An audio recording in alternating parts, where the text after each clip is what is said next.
میرے نزدیک خواہش کی وجہ ہے تجسس۔ میرا دنیا میں آنا میرے ماں باپ کی خواہش تھا، اور یہ خواہش ازل سے چلتی آ رہی ہے۔ اب میری بھی خواہشات ہیں، میں بھی تجسس کو کھولنے کا مزہ لینا چاہتا ہوں۔ مزہ خوشی دیتا ہے، لہٰذا یہ دنیا خوشی کے حصول کے لیے ہے۔ خواہشات خوشی کے حصول کے لیے پیدا ہوتی ہیں۔ خواہشات پوری ہوتی بھی ہیں اور نہیں بھی، نہ ہونے کی وجوہات ہوتی ہیں۔ انہیں سمجھیں اور دور کریں یا کھلے دل سے قبول کریں۔ پوری نہ ہونے کی آگ میں جلنا حماقت اور اپنے آپ کو تکلیف دینا ہے۔ میں سے یہاں مراد صرف میں نہیں بلکہ ہر انسان ہے۔ آپ کو کھلے دل سے اجازت ہے میری تحریر پر لاجیکل تنقید کی، کیونکہ اسی سے بہتری کا سفر شروع ہوتا ہے۔ سب سے پہلی بات تو یہ سمجھے کہ خواہش تجسس سے جنم ہی نہیں لیتی۔ خواہش معلومات سے تخلیق پاتی ہے۔ ایک پہاڑی وادی پر موجود ایک چھوٹی سی ایسی بستی جس کا باہری دنیا اور ٹی وی اور موبائل اور انٹرنیٹ سے کوئی رابطہ نہیں، وہاں پیدا ہونے والے اور پرورش پانے والے بچے کی خواہشات کراچی، لاہور یا نیو یارک، ٹوکیو میں پلنے والے بچے کی خواہشات سے بالکل مختلف ہوں گی۔ جس نے گاڑی کے بارے میں کبھی سنا ہی نہ ہو، گاڑی اس کی خواہش کا موضوع ہی نہیں بن سکتی۔ خواہش کا مواد ہے وہ حسی ڈیٹا، سینس ڈیٹا جو حواس کے ذریعے دماغ جمع کرتا ہے۔ اس کا تجسس سے، کیوریاسٹی سے کوئی بھی لینا دینا نہیں ہے۔ خواہش خالص دماغی مواد ہے، تجسس تمہاری زندگی کے فیلڈ سے جڑا ہے۔ تم کسی ایسی چیز کی خواہش کر ہی نہیں سکتے جس کے بارے میں تمہارے دماغ کے پاس مواد نہیں ہے، کانٹینٹ نہیں ہے۔ یہ ان نیچرل اسی لیے ہے، یہ تم نے سیکھی ہے، یہ تمہاری فطرت میں نہیں ہے۔ آپ اپنی خواہشات پر ذرا غور کیجیے۔ گاڑی کی خواہش، کوٹھی کی خواہش، عہدے کی خواہش، ترقی کی خواہش، شہرت کی خواہش، یہ ساری خواہشیں آپ نے کیسے جانی، کیسے پالی، کیسے سیکھی؟ آپ ایک سوسائٹی میں پیدا ہوئے، اس سوسائٹی کے جینے کا ایک خاص ڈھنگ تھا جس کے مطابق وہ بچوں میں خاص قسم کے خواب اور خواہشیں بھر رہی تھی۔ بنیادی طور پر جو بھی سوسائٹی ہوتی ہے وہ ایک خاص قسم کی زبان بولتی ہے جس سے جمع شدہ لیبل بچوں کے خواب اور خواہشیں بنتے ہیں۔ اور دلچسپ بات یہ ہے کہ انسان بیماریوں پر زیادہ بات کرتا ہے، صحت پر کم بات ہوتی ہے۔ انسان حاصل پر بات کم کرتا ہے، جو نہ حاصل ہے اس پر زیادہ سوچتا ہے۔ ایک درست طور پر دولت مند معاشرے میں کبھی دولت کے حصول کو سکھایا نہیں جاتا۔ سادہ لفظوں میں کہوں تو ہر معاشرہ جو زبان بولتا ہے وہ اس کے احساس سے کمتری سے پھوٹتی ہے، احساس سے قلت سے پھوٹتی ہے، تشنگی سے پھوٹتی ہے۔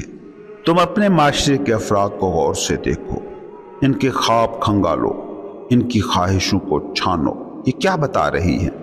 کہ وہ کچھ جو اس معاشرے میں کم تھا، اس کے حصول کی زبان بچوں کو سکھا دی گئی۔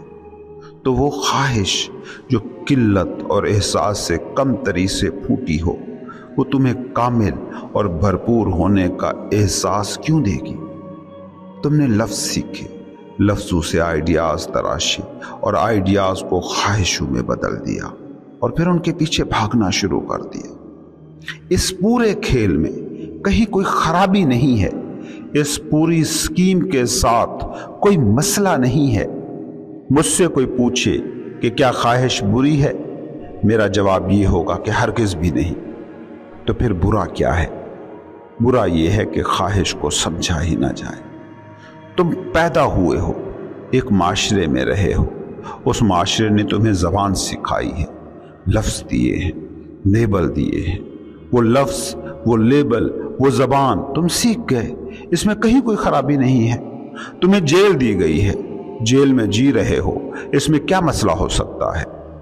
جس نے لفظ سیکھا ہے، جس نے لفظوں سے معنی لیے ہیں، جس نے معانی سے آئیڈیاز لیے ہیں، وہ خواہش سے آزاد نہیں۔ آسان ترین الفاظ میں کہا جائے تو یوں ہے کہ جو زندہ ہے وہ خواہش سے آزاد نہیں۔ خواہش مائنڈ سے تخلیق ہوتی ہے، اور مائنڈ تمہارا ہے ہی نہیں، انا تمہاری ہے ہی نہیں، کیونکہ یہ اسی مائنڈ کی تراشی ہوئی ہے۔ مائنڈ اور انا یہ سوسائٹی کا ہے، اور اسے سوسائٹی اپنی طرز سے اپنی ضرورتوں کے مطابق بناتی ہے۔ خواہش کی دشمنی مقصد ہے نہ مطلب، خواہش کی دشمنی خود ایک خواہش ہے، اور یہ باقی خواہشوں سے کہیں زیادہ طاقتور ہے اور کہیں زیادہ زندگی کا رس چوسنے والی ہے۔ میں جو بات کہہ رہا ہوں وہ بس اتنی ہے کہ خواہش کی یہ بناوٹ، یہ سٹرکچر سمجھ میں آ جائے۔ جو ہے وہ خواہش سے آزاد نہیں ہو سکتا، مگر خواہش کو سمجھا جا سکتا ہے، اور خواہش کو سمجھ جانا ہی خواہش سے اصل آزادی ہے۔ خواہش جب سمجھی نہیں جاتی تو وہ تم بن جاتی ہے، جب سمجھی جاتی ہے تو وہ تمہاری خواہش رہتی ہے۔ انا کیا ہے؟ تمہاری ساری خواہشوں کا مجموعہ۔ خواہشیں کیا ہیں؟ تمہارے مائنڈ میں موجود انفارمیشن کا نتیجہ۔ مائنڈ کیا ہے؟ سارے کا سارا دوسروں کی دی گئی معلومات سے بنا ایکسٹرنل ڈیٹا۔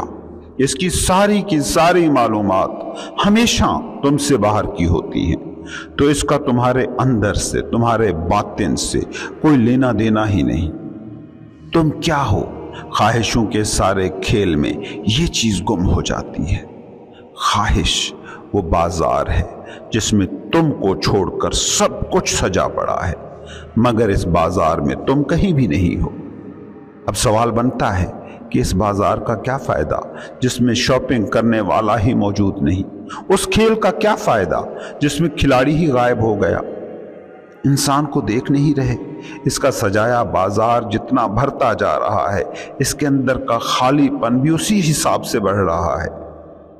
خواہش کو سمجھے بنا اسے جینے لگے تو تمہارا غائب ہو جانا یقینی ہے۔ اب سوال یہ ہے کہ میں غائب ہو جاؤں تو آخر اس میں ایسی کیا خرابی ہے؟ میں کہتا ہوں اس میں بھی کوئی خرابی نہیں ہے، مگر تم اتنے غائب کبھی بھی نہیں ہوتے کہ میں کون ہوں اس پر شک کھڑا ہو جائے۔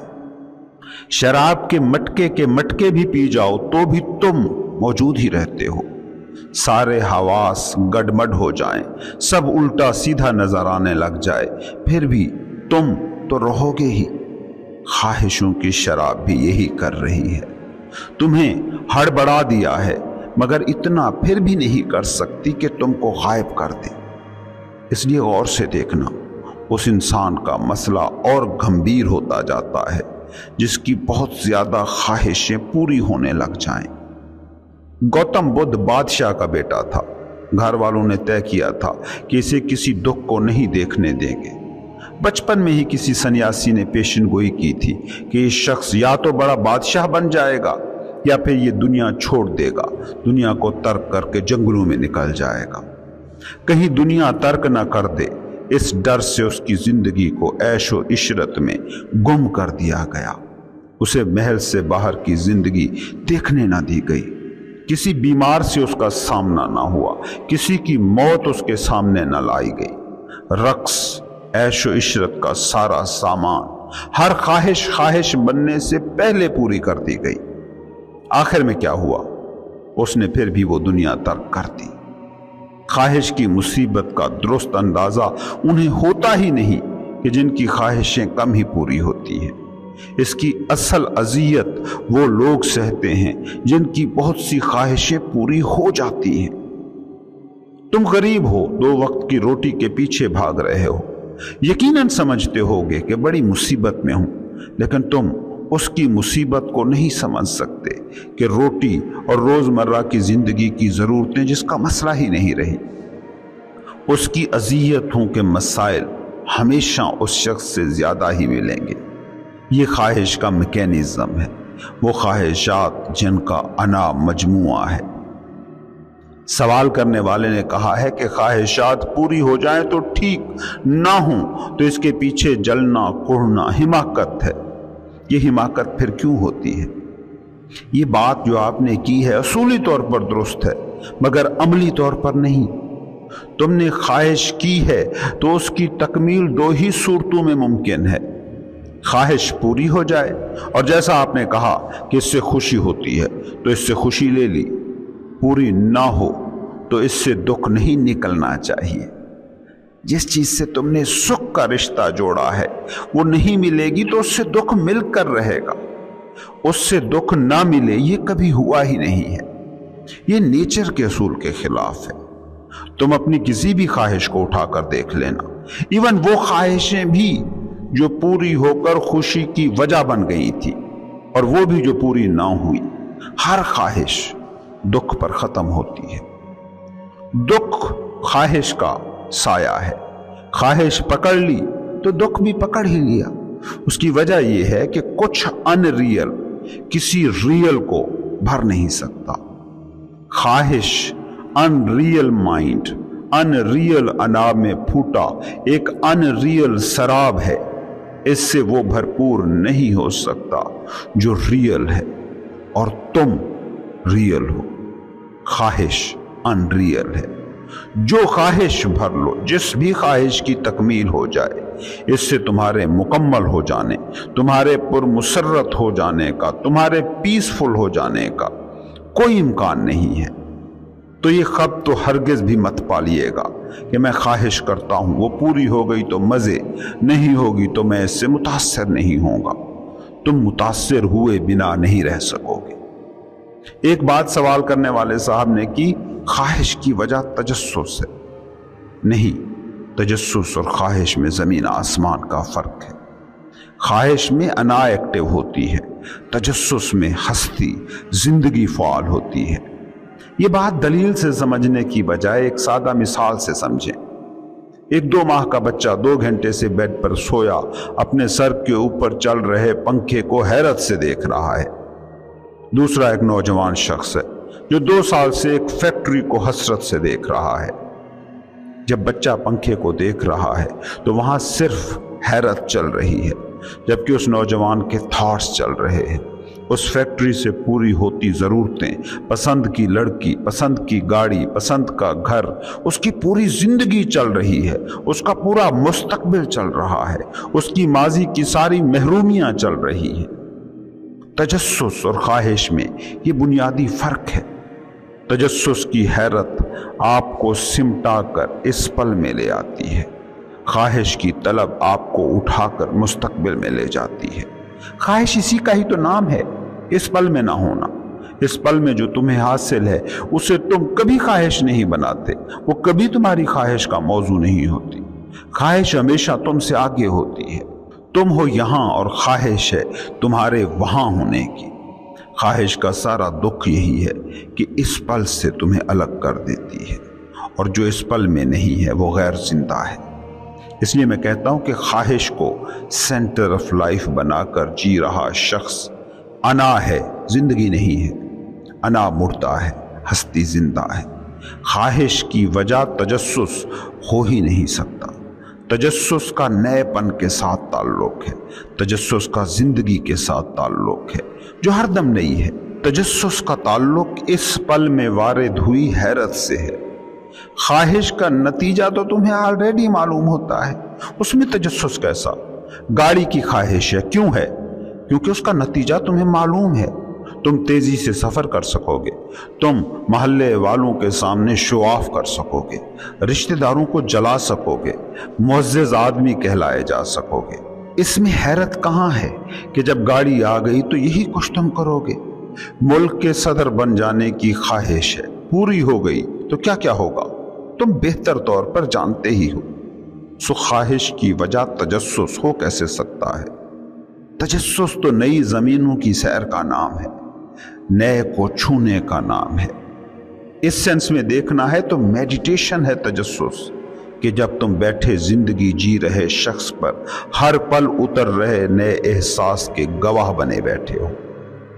ایک بچہ ہوتا ہے درست متجسس، ایک صوفی ہوتا ہے صحیح متجسس، وہ ہر وقت زندگی کے نئے پن کا گواہ ہوتا ہے۔ آپ کہتے ہیں میری بھی خواہشات ہیں، میں بھی تجسس کو کھولنے کا مزہ لینا چاہتا ہوں۔ مزہ خوشی دیتا ہے، لہٰذا یہ دنیا خوشی کے حصول کے لیے ہے۔ خواہشات خوشی کے حصول کے لیے پیدا ہوتی ہیں۔ یاد رکھنا، خواہشوں کی تکمیل پر جو وقتی خوشی ہوتی ہے اس کی بس ایک وجہ ہوتی ہے کہ تم زندگی کو کسی اور ڈھنگ سے کچھ دیر دیکھ پاتے ہو، جی پاتے ہو۔ وہ جو نئے انداز سے خود کو دیکھتے ہو، اس کامیابی کے ساتھ جو نیا احساس لے کر کچھ دن تم جیتے ہو، وہ خوشی اس کی ہوتی ہے، خواہش کی تکمیل کی نہیں ہوتی، مگر یہ کچھ ہی دن ہوتی ہے۔ خواہش کو یوں سمجھو، یہ نشے کی لت جیسی ہے۔ جیسے نشئی کو نشہ کر کے لذت اور خوشی کا احساس ملتا ہے، بالکل ویسے ہی تمہاری خواہش پوری ہوتی ہے تو کچھ دیر تک اس نئے پن، اس نئے ڈھنگ کا مزہ ملتا ہے۔ مگر تم سمجھدار نشئی کسے کہتے ہو؟ وہ جو نشے کی لت میں چھپی مجبوری کو جان لے اور اس کو سمجھ کر اس سے آزاد ہو جائے۔ خواہش کی لت میں گرفتار آدمی کی آزادی بھی بالکل ویسی ہی ہے، اس سے آزادی کی راہ بھی وہی ہے۔ وہ خود سے کہتا ہے، میں 55 سے خواہشوں کے پیچھے بھاگ رہا ہوں، مگر خواہشوں کی دوڑ تو رک ہی نہیں پا رہی۔ اب وہ سوال اٹھاتا ہے، اب وہ خواہش کے میکینزم کو سمجھنے کی کوشش کرتا ہے، اور جیسے کچھ لوگ نشے کو چھوڑ کر دوبارہ سوبر بن جاتے ہیں، اسی طرح وہ بھی اس لت کو چھوڑ کر سوبر ہو جاتا ہے۔ اس میں پھر گریس آ جاتی ہے، وقار آ جاتا ہے، ٹھہراؤ آ جاتا ہے، پیس آ جاتا ہے۔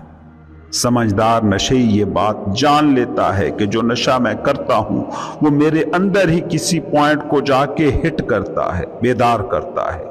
میں میرے اندر ہی اس پوائنٹ کو بیدار کرنے کے لیے کسی سبسٹانس، کسی ڈرگ پر منحصر، ڈیپینڈنٹ کیوں رہوں؟ اس پوائنٹ کو میں براہ راست ایکٹیو کیوں نہیں کر سکتا؟ سمجھدار خواہش کرنے والے کو بھی اسی نتیجے پر پہنچنا ہوگا کہ وہ جو خواہش کی تکمیل کے وقت نئے پن کی خوشی میں محسوس کرتا ہوں، وہ خوشی تو ہر وقت موجود ہے، میں ڈائریکٹ اس خوشی تک رسائی کیوں نہ پاؤں؟ سمجھدار نشئی اور سمجھدار خواہش کرنے والا دونوں اسی آگہی تک پہنچتے ہیں، اور اسی آگہی کا نام ہے میڈیٹیشن۔ اب انحصار کسی ڈرگ پر، کسی خواہش کی تکمیل پر نہ رہا، اب وہ خود منحصر ہے، اب وہ صوفی ہے۔ ایک نشئی ساری زندگی نشہ کرتے مر جائے تو کیسے اسے تم یاد کرتے ہو؟ کیا کیا تم اسے کہتے ہو؟ یہ سمجھدار نہیں تھا، اس میں قوت ارادی نہیں تھی، اس میں جرت نہیں تھی، یہ فراریہ تھا۔ ایکچولی یہی کچھ کہنا چاہیے اس شخص کو جو خواہش کے تعاقب میں بھاگتا بھاگتا قبر تک پہنچ گیا۔ وہ بھی ویسے ہی جرت سے، تجسس سے، خود انحصاریت سے محروم تھا۔ ایکچولی وہ زندگی کا فراریہ تھا، اس کی خواہش اس کو ہمیشہ اس مقام سے دور رکھتی رہی جس مقام پر زندگی تھی۔ زندگی خواہش کی قید میں گزرے تو یہ ہے انائی زندگی۔ زندگی خواہش کو سمجھ کر اس سے آزاد ہو جائے تو یہ ہے ہستی۔ انا دنیا کے ڈرامے میں ملنے والے کردار کو حقیقی مان لیتی ہے۔ ہستی اس حقیقت کا ادراک کر لینے کا نام ہے کہ یہ دنیا ایک سٹیج ہے جس پر میں مختلف کردار نبھاتا چلا آ رہا ہوں۔ ان کرداروں کا نام میں نہیں ہوں، ان کرداروں کو جو نبھا رہا ہے وہ میں ہوں۔